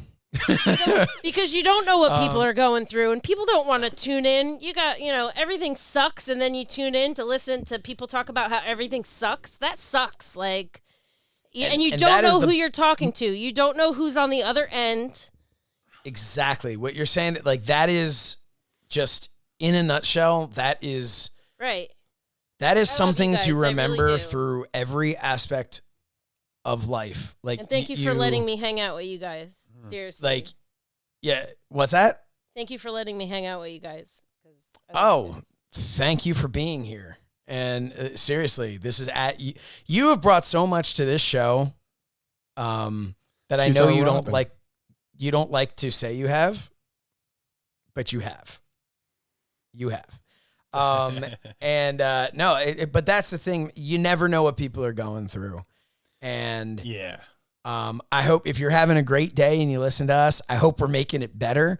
If you're having a shitty day, I hope we're making it better. You know? Yeah. I mean, that's the goal, really. Yep. It's just, you know, I had plenty of people approach me. Oh, what do you, if you were to do a podcast, what would it be about? And I'm like, I just want to talk. What's your format? I don't have a fucking format, you know? Every 7th episode, we try to make you miserable. That was something we kind of... I'm just naturally miserable, but that's because I'm in my We head talked too about much. it. I said to Meanie in the beginning, I'm like, dude, I can give you 6 positive ones in a row, but I need a break. Like I said, I constantly have like here's my downfalls. Like I constantly have this show going on in my head, and wrestling has trained me to figure out what people are going to say before they say it. Mm-hmm. And like I go, I'm about to say this thing to this person, and they're going to say this back to me, and like I get mad when they say it back to me. So like sometimes I get a little grumpy pants because like I'm sometimes I get too much into my own head. Mm-hmm. Instead of just being me. I'm just worried about what I'm going to say, what's the person's going to say back to me. And it's like, you know, I should just like become a screenwriter because I have so many scenes to play out my head, you know, but yeah, nobody wants to listen to, you know, bitching and complaining when people are, you know, looking for an outlet to get away from what's driving them nuts. So, and that's the other thing, like, you know, their shows for it is one of the things I love. Like Busted Open's a great show. Yeah. And their show that I think they keep a pretty positive spin talking about even when they don't like something. Yeah. But that was another thing in the beginning. We were just like, well, Busted Open's talking about what we just saw on Raw last night. Like, we don't need to talk about that. Because also, if you don't enjoy the show, then it's a whole show of just bitching and moaning about what you didn't see. And it's, you can find that elsewhere, you know, but here you're going to find, gas. You're going to find, you know, all kinds about of humor. The time that Blue Meanie took a choke slam after he pooped his pants in the ring. Wait, you took the choke slam after you pooped your pants or from the choke slam? Sure did. That was one of the many times. He sure did. It was like a Gallagher show with the front row. We had... Oh, no, that was a whole other story, but... The duty watermelon. Yeah, we're trying to keep the show short today, so... No, I'm just kidding. Yeah. Trying to keep it short. We're almost at okay. Hey, remember when we were like, you know, it's gonna be a late night. We should probably get to the Ask Meanie around 45 minutes in. Well, that was an hour ago. It's all my fault. So, what do you say we ask Meanie anything? Here, sure. You do that. I'm gonna leave now. Okay. Bye. Bye. Bye. Have a good night. Bye. I just figure, you know, I have things to do. I have to do my ablutions. All right, let's do it. It's time to ask me anything. Ask me something. All right. Hey, I do just want to say, because I didn't say all this before, but the people at Ugly, because I'm drinking this and it's so damn good, they created it to be refreshingly honest, sparkling water with no sugar, no sweeteners, and no calories. Beyond quenching your thirst, they aim to celebrate the real, the raw, and the imperfect, the ugly truth. Their flavors are designed to be punchy and nostalgic and a genuine soda replacement for those wishing to ditch the sugar and the sweeteners. So again, I just want to say uglydrinks.com, @uglydrinks. I actually even threw in a thing today. Somebody on social media really liked my post, and they're like, I don't drink, but your post is enough that I'm going to buy you a beer. And I was like, well, why don't we split? And I tagged Ugly Drinks in there. So I'm trying to do my part to spread the word here. All right. So Ask Meanie, right? Is that what we're here for? I think. Are we going to do that? Let me go. I'm scrolling through my timeline. I got Andy Slichter here doing squats. And I can't look away. He is quite fit. Yeah. Dude's, what is this? Okay. Here we are. Okay. So apparently, like I type in the hashtag Ask Meanie. That's how I can find them all. Right. But there's an ad that was a promoted ad in the middle of some K-pop band. Okay. And I'm looking, I'm like, and it's a video, and I'm like studying this, trying to figure out what kind of a question are they asking. It's just an ad. Okay, so here we go. We'll start off with, I know there was a question. I know Derek had a question earlier. Here we go. Derek Price asks, has Meanie talked to Nova and Stevie about Retromania since its release? Yeah. Not necessarily about the gameplay, but they, if you follow me on social media, I just got a Retromania home arcade system, and they basically got one too. They each got a Retromania home arcade system. And basically, they just reached out, hey, man, how hard is it to put together? So that's basically Stevie was asking you?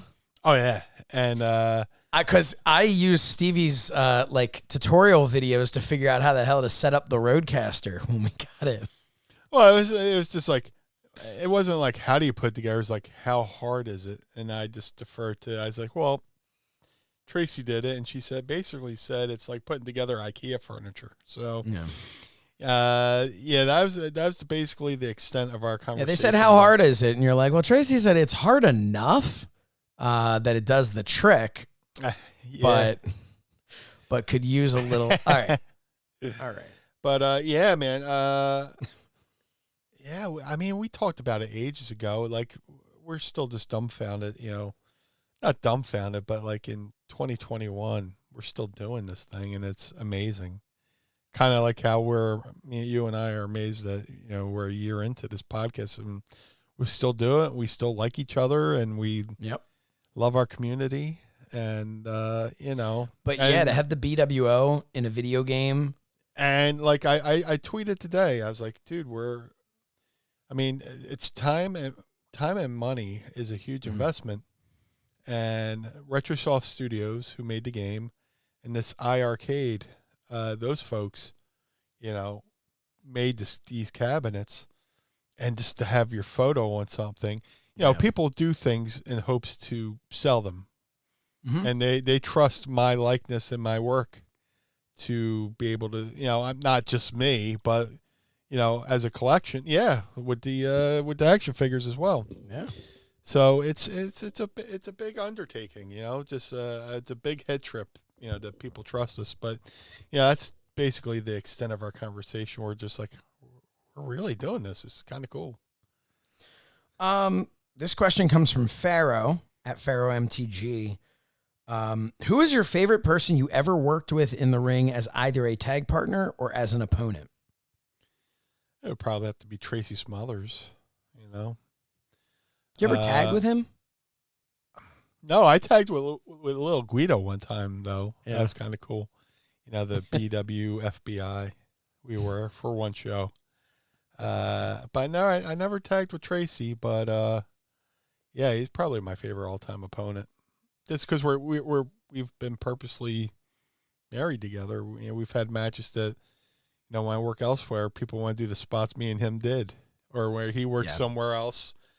Can we do that spot you and Meanie did? So, it's always Tracy. Yeah, that's a no-brainer. This is a fun question from Jeffrey Mitchell, at Father of Ben. A good friend Jeffrey Mitchell, a Pod Squad member from the start. He did a cover of the Mrs. Meanie run-in song. Yes, but no, one of our absolute earliest supporters. Day one. Day one-ish. It says, who would play Josh, Meanie, and Mrs. Meanie in the Mind of the Meanie movie? Oh, my God. Well, unfortunately, Chris Farley's no longer with us. I feel like we got a question before about, like, you. Like, who would play you? but I don't think we've ever gotten one about like everybody. There's one guy I'm trying to find. It's a great question. What's that? It's a great question. Yeah. I'll go with Jonah Hill will play me. Jonah Hill's gonna play you because we both have weight fluctuation problems. And that's not a knock. He's actually come out and said, "Yeah, I know. I gain and lose weight. You know, lose weight and gain weight." All right. But definitely Josh, Jonah Hill. I mean, not Josh. Yeah. Well, you're Josh. This is the part of the party where all the drugs kick in and everything's fun. Yeah. I would say. I've had. Who would you say? What? I've had a day today, so. Oh my God! So if I'm not my normal chipper self, it's just I've had a day. Been up for 72 hours. You've been, or at least it feels that way, right? Yeah. After I do this and do the files, I got to get up at 7. Yeah. So it's like, So last question here. Now, so as far, what about Mrs. Meanie? While I try to figure out who the hell. What the name is of the guy? I don't know who's out there. Who's hip? Who's the up and comer? Dude, I watch so many documentaries. I don't even know who acts anymore. It's so crazy. I'll have to get back to that one. So there's this dude. So for me, I'm trying to remember. There's this guy. He was on Modern Family. He was Haley Dunphy's boyfriend for a while. And I've been told that I kind of look like him. But he's from other things too. So I would say if I had to, so everybody has your thing. Like if you're trying to find that person who's like way better looking than you, but like someone could look and be like, I could see it. Well, that's a hard one because I can't find many better looking than me. If we're going by eyebrows, I would say, Levy. What's that? Eugene Levy. Now, I was actually going to say his son. There you go. So here's the thing. He's we good. don't, aside from our eyebrows, we don't really look the same, but I have no question in my mind that he could handle the sarcasm. And I am such an enormous fan of him from Schitt's Creek. Dude, for Mrs. Meanie, I'll say who the woman who played Stevie, the girl at the front. Oh, get out of here! She would be amazing. Yeah. All right. So basically, I should know her name too. I follow her on social media. So we're fine. Yeah, names Emily Hampshire. There you go. That's Mrs. Meanie. And we're gonna go with Dan Levy for me and Jonah Hill for you. Yeah. Let me tell you something. The plot of the Mind of the Meanie movie might not be that great, but that's a pretty damn good cast right there. Yeah, it'll be like a Godfather type epic fucking long thing. So we don't know. Dan Levy's gonna have to put on some weight, and grow a beard. No, he and I, honestly, we look almost identical from right here, right there, right above the eyelid, right below the hairline. We look almost identical. Everything else is different, but it's like that scene in Tommy Boy. It's like that scene in Tommy Boy where he goes, "It's not here, it's not here, but it's right here." But yeah, no, that's oh man, her the one who played Stevie would be perfect for Mrs. Meanie. She's great. She's got a great social media. She's got a great Instagram too. I was actually a big fan. You ever watch 12 Monkeys, the TV show? I have not. Dude, I feel like you would love it. I'm still trying to figure out the movie. But honestly, just don't even think about the movie. Okay. Just, I'm telling you, if you're looking for a show to watch that isn't a comedy or something, or 12 Monkeys, it's done. So I mean, you can binge the entirety of it. So good, but it's definitely one. It's not a zone out show. Pay attention, because it's all about, time travel and different things, so definitely pay attention. But yeah, that was a fun one.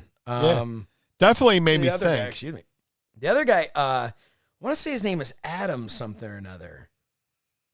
That's a long last name, something or other. This is the guy that people, here he is. Adam Devine is the other person that people have said I kind of resemble. Oh, I know who that. I've seen him in commercials. Yeah. So that's his voice. Or something like that. Yeah, so he's my backup if Dan Levy is unavailable. There you go. So great question. Oh, I closed my phone. We still had some more.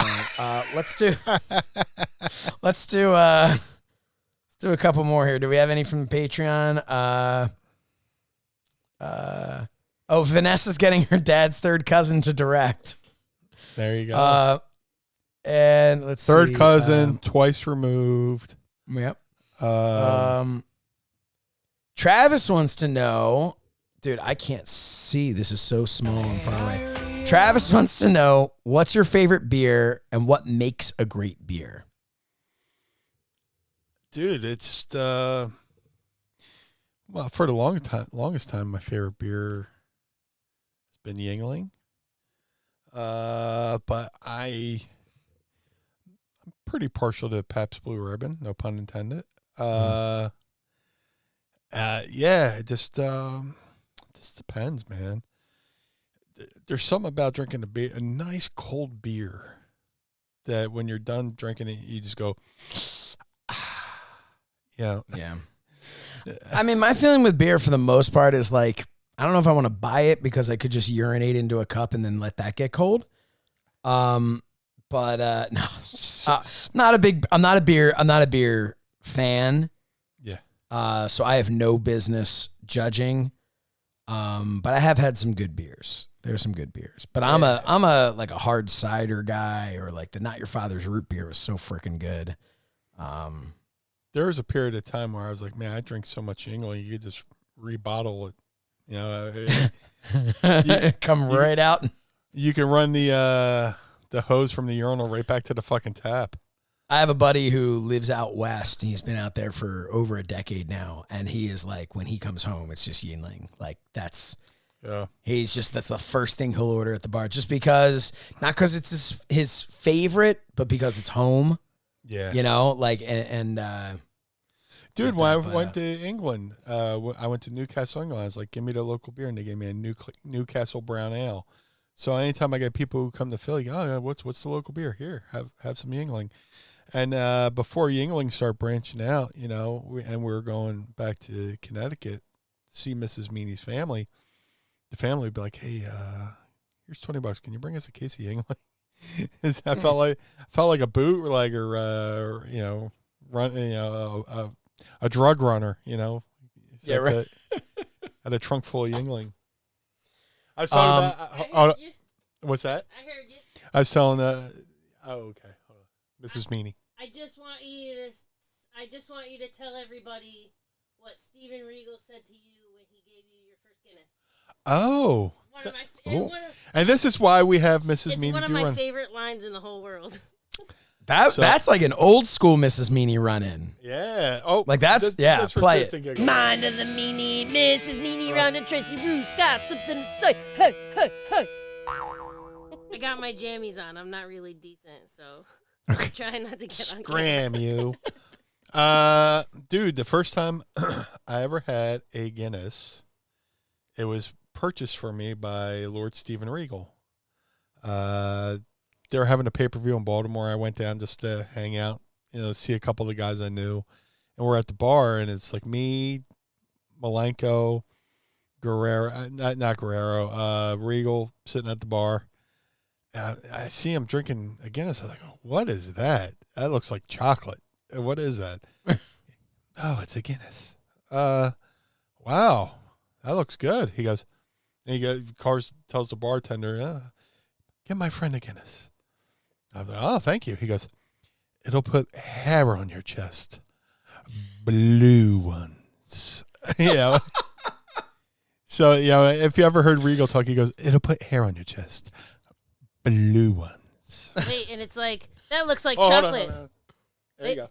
It's like, oh, that looks like chocolate. And then you taste it, and it's like when you give a kid a baking square, which are not chocolate. It's like that bit. You've all done it. You're like, that looks delicious. What is that? And it's baking chocolate, and it is not sweet at all. Dude, when I was a kid, I gotta tell this story. When I was a kid, I'm fat. So I was looking through the fridge, looking through the freezer, and I saw what I thought was a Klondike bar, and I grabbed it, and it was not a Klondike bar, but it was like wrapped in foil, and I put my finger in there, and it was fucking Limburger cheese. Oh. I was like, oh, what the fuck is this? I thought you were going to say it's a Frosty Paws. You ever see those things? I never thought. But I shoved my... that was a dog treat until I was an adult. I mean, I never had one. I would see them in the supermarket. But I grabbed this Limburger cheese, and I smell it, and I was like, man. So I just shoved a finger up my own ass to get the smell off so I smell better. Did you ever smell Limburger cheese? No. Dude, like they always did cartoons about it, with the squiggly Stinky, lines, yeah, Limburger cheese, with the funny sounds. It's every bit of what the fuck is that smell, And my grandma would eat it, and I was like, how are you eating that? We had these dog mints. When I was growing up, like for the dogs, it was like basically, give the dog a fresh breath or whatever. Oh, this smells like balls. This is delicious. Yeah, and so I don't know. I guess my mom if dogs could talk. Yeah. What? If dogs could talk, that's what they would say. Yeah. And so she had them, and they kind of looked like little like an Altoid type container, Yeah. And so they're just sitting there in the laundry room, and my dad comes in, and he walks in, and he goes, he's like, I don't know whose mints those are. These are disgusting. My mom goes, those are for the dogs. And he's like, well, these are terrible. She's like, well, why do you still have it in your mouth? But it was, but he did not, he did not care for that. I said to my doc, hey, it hurts when I do this. He said, hey, stop doing that. That's pretty much like what that's the type of jokes my dad would tell. Hold on. I gotta think. Holding. Can I tell? This is the part of the mind of the meanie where. No, I'm thinking. And this is the empty closet in the mind of the meanie, and come on down the hallway. No, I had to. Nah, I can't tell that joke. Okay. Episode 100, maybe. Yeah, maybe. When I'm definitely sick of doing the podcast, I'll tell that joke and get his fucking canceled. Nah, I'm just kidding. But no, back in the day, he's talking about dog mints. And I was like, oh, if dogs could talk, there's a great bit by a comedian named Brian Haley. Mm-hmm. I know you've seen him. He used to have like a buzz cut. He used to look like an old school like gym teacher with the buzz cut and stuff like that. He used to wear a suit. He's like, imagine if dogs could talk. Probably wouldn't be anything, interesting like, gee, vomit ain't half bad, or stuff like that, if dogs could talk. So I just reminded myself of that skit. So that's funny. Back when stand-up comedy was on TV every day in the 80s and 90s. Yeah. I'm trying to find, I know there was another question somewhere where Derek had asked his question, and somebody had asked it, and I want to be able to give credit. But somebody had asked you on our Patreon, what was your favorite moment from this past year? Man. The show, not the I know whole it. year. I know it's been a shit year. Just been able to just every morning when every week when we hit record and you get that after high, You know, not like I want to say afterglow, but there's like an afterglow of like when we do like a really good show, and right before we sign off with the Patreons, and me and you go, yeah, and then we try to figure out what we talked about, and we don't remember what we talked about because we were so engrossed in the conversation. Yeah. Neither one of us bothered to take fucking notes. So, at least now I write down when we plug our merch and stuff. Yeah, but my favorite part of the show is just like, not that it's over, but just that feeling that like I used to get from like having a really good match. You know what I'm saying? Yeah. Like you have a match where you feel, because like, look, I'm my own worst fucking critic, and to kind of hold on, let me fix my foot here. To expound on what Mrs. Meanie said, about hating hearing your own voice. I really do hate hearing my own voice. I'll listen for a couple seconds, like Monday morning, make sure my audio is okay, and I go. I was gonna say I'll listen to make sure that it like played correctly, so I don't have to like go in and pull the audio. Yeah, and I go, I can't listen to myself because I hate my own voice. But and that's another thing. Wrestling's gave me such a thick skin, but and people try to say mean shit online, and I laugh because it's like, these people can't say, what can somebody say about me that I haven't said about myself? You know what I'm saying? So, I used to like, I like to like throw the joke out there before somebody else could throw it out about me. Like I'll make a fat joke or something like that. You know, and then one time we were in England, and somebody was like, "Man, that's like the second time you've made fun of yourself. Why do you keep?" I was like, "Oh, dude, I'm not serious. I'm just trying to, It's deflect the heat." It's like I remember when I was playing music and stuff. The hardest part wasn't being out in front of people playing. It was when it was the songs that I wrote. It was, first of all, singing in front of people, because if you're going to sing in front of somebody and you're even mildly okay at singing, I feel like people, like, I never wanted people to look at me going, look at this asshole thinking he's the greatest singer in the world.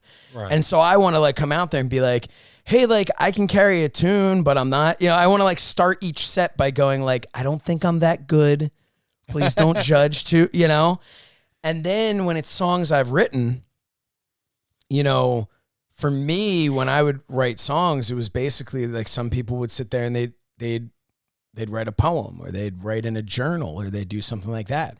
Sometimes I'd write a song and it was about a serious thing that happened with me. Sometimes I'd write a song. There was one time my sister and someone else were in the backseat of the car, and she like puts her head down on my sister because it was like a long drive. My sister's like, well, she's like, can I just sleep like this? And my sister's like, yeah, if you want to put your head on my bony shoulder. So I went home and wrote a song called Put Your Head on My Bony Shoulder, where it was all about this guy, like just being like, hey, I'm not good for, backing you up in a fight, but I'm here if you want to put your head on my bony shoulder. And it was a funny song. I've had songs where I've watched someone go through a breakup and I write the song from their point of view. And then someone, of course, thinks I wrote it about myself. And then that gets awkward if I'm currently like, married. But it's any time, for me, it was always really uncomfortable because I felt like I was like, you're like bearing your soul. You're and you want to begin by going like, hey, I wrote this song. Don't worry. I don't think it's the greatest song in the world. And I don't think I'm the greatest singer. And I'm certainly not the best guitar player. And now that you've set the bar so incredibly low, you're hoping that people would be like, oh, he wasn't as bad as I expected, And I feel like that's kind of, in a way, like the way in a social setting as a kid, like what you're talking about. And I would do that, where it'd be self-deprecating. Yeah. Because again, it's just like, well, if I'm self-deprecating, if I walk into, I make jokes about how like my eyebrows, I'm not embarrassed by my eyebrows now, but when I was a kid, I mean, I've, believe it or not, grown into them. When I was a kid, there was a time when like, dude, like I'm looking in the mirror going like, dude, your eyebrows are pretty big. And what do you think? I mean, you know what bullies do. They're going to pick the first thing they possibly can. Yeah. But now I look at a thing and I see this action figure and I go, damn, they got my eyebrows perfect. I see when Slichter made the podcast thing, and I looked at it with like a point of pride going like, dude, that looks like me. But it takes a long time to get there. Yeah. And it's, so it would always be that stuff of just, you walk in, I'll make a joke about how, oh man, all the weather's different for the rest of you, but down here, like I'll make a short joke because I know I'm 5'8" and I'm walking into a room with a bunch of people who are 6 feet. Yeah. Well, if I make a short joke, no one can be whispering to themselves, dude, do you see how short this dude is? And so I get exactly what you're saying. And it's not a good way to be, but sometimes it's how you have to be to get through things. Yeah. But I don't even remember what the fuck I was talking about in the beginning with this, but that's it. That's the theme of the show. What the fuck did we just say? Yeah, but you reach a point, and especially like I know for me, like I look at my kids, and there's nothing in the world that will infuriate me more than when the day comes that one of my kids gets bullied. Yeah. And it's like you look at it and you just want to say, this is you. If your eyebrows are big, your eyebrows are big. If you're overweight, you're overweight. If you write music and it's mildly okay, well, guess what? It's yours. You know what? It like that's that's the best music I can make. It's the best wrestling move I can do. This is the best I can run the ropes. This is the best bump I'm able to take. This is, these are the best eyebrows I can grow. Whatever it is, that is the lesson that, I hope people take away from like when we have these types of conversations. I hope people take away from that stuff and can just be like, dude, you're you. This is it. It's the only face you get. It's the only body you get. Yeah. You're made this way to be, you know why? Because if you were made like everybody else, then you wouldn't be you. You'd just be everybody else. So. Yep. Here. Don't know what the fuck I'm talking about anymore. Hey, man. It's 1:15 in the morning. I am rambling. I love you all. We love you too. Well, that's it. I do want to just say, at some point, I think we put over the figures. We don't have to run that commercial today because here they are. Go to cellotoys.net if you're outside the U.S. and go to mindofthemeanie.com if you're inside the U.S. To order our figures. And let's, what else, Meanie? Anything else before we go here? Hey, happy 1 year anniversary to everybody. Happy 1 year. And thank you for being here. Thank you for listening. Thanks for the downloads. Thanks for the Patreons. Thanks for the FITE TV. Thanks for the YouTube. Thanks for supporting us through Pro Wrestling Tees. Thank you for supporting us through using all our promo codes, Manscaped and stuff like that. It all, it all means something, man. It really does. You guys keep the lights on, Yep. Again, if it wasn't for you guys, it'd just be just two jerk offs, chatting and, recording at their phone calls, basically. But no, seriously. Which would be weird. Yeah. Yeah. I do with all my friends. I just record the phone calls. You never know when you need that blackmail. Yeah.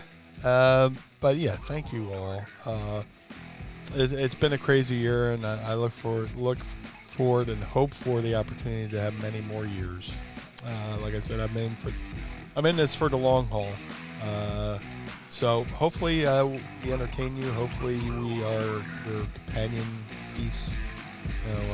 And hopefully we add something substantive to your day. So thank you all. I appreciate you all.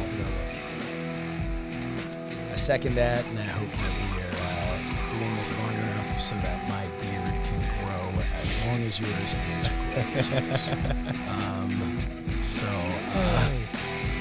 with that, thank you everybody so much. Make sure if you haven't yet, it's been a year, so unless you're like Mrs. Meanie, you decided to unfollow us on Twitter. Make sure that you go to our social media at Mind of the Meanie, and please check out our YouTube channel, youtube.com/Mind of the Meanie. Hit like, hit subscribe, and hit that little bell so that you know when things like the Mrs. Meanie run in and talking with friends and all that other stuff is going to happen. This has been an incredible year. This has been a life-changing year for me. This has been so much fun, and here's to the next year. May it be even better than the first. Absolutely. We will see you next Monday and every Monday for another trip with the Mind of the Meanie.